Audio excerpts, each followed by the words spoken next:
Kasus pidana yang melibatkan anak memiliki prosedur penanganan yang berbeda.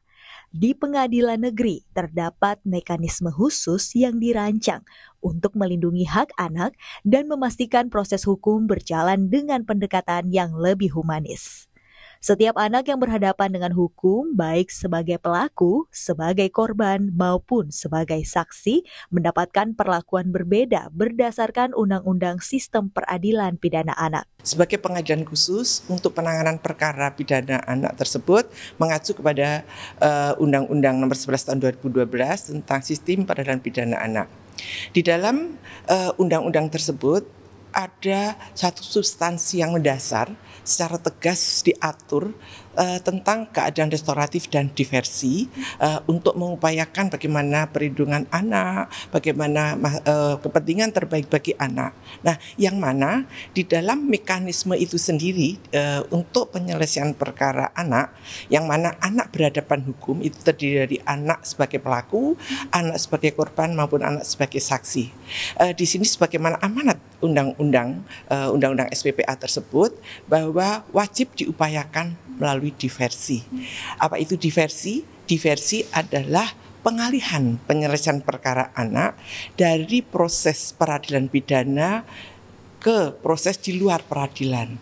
Nah, dari sini maka untuk proses diversi tersebut akan dilihat bagaimana mekanismenya.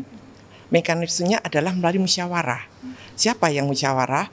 Yaitu anak dengan didampingi orang tua atau wali, korban, orang tua dan wali, maupun berkaitan dengan juga PK, Peksos, ya, maupun pembimbing kemasyarakatan, Bapas, dan pekerja sosial profesional. Nah, disinilah melakukan suatu musyawarah tersebut di dalam diversi dengan konsep restoratif justice. Di dalam konsep restoratif justice sebagai pendekatan restoratif justice tersebut, maka di situ akan dilakukan penyelesaian bersama-sama antara korban ya dan pelaku bersama orang tua, didamping orang tua dan wali serta masyarakat terkait untuk bersama-sama menyelesaikan untuk mendapatkan keadilan. Keadilan di sini adalah keadilan yang bukan pembalasan, tapi mengembalikan dalam keadaan semula.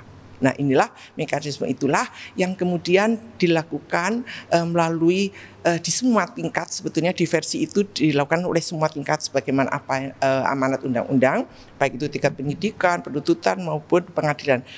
Terkhusus di pengadilan ini pun juga nanti hakim yang ditunjuk itu akan sebagai fasilitator. Nah, oleh karena itu melalui diversi tersebut nanti diversi akan menghasilkan, kalau berhasil, kesepakatan dan dilaksanakan. Itu namanya diversi berhasil. Namun, apabila diversi itu berhasil tapi tidak dilaksanakan, hal tersebut membuat diversi dinyatakan menjadi tidak berhasil. Jika diversi tidak berhasil, maka persidangan akan dilanjutkan. Persidangan yang dilaksanakan juga berbeda dengan persidangan orang dewasa. Sidang tetap dilaksanakan secara tertutup dan tanpa atribut hakim yang bersifat mengintimidasi. Dengan mekanisme khusus ini, peradilan pidana anak diharapkan tidak hanya menegakkan hukum, tetapi juga menjaga masa depan anak sebagai generasi penerus bangsa. Tim Liputan Kompas TV.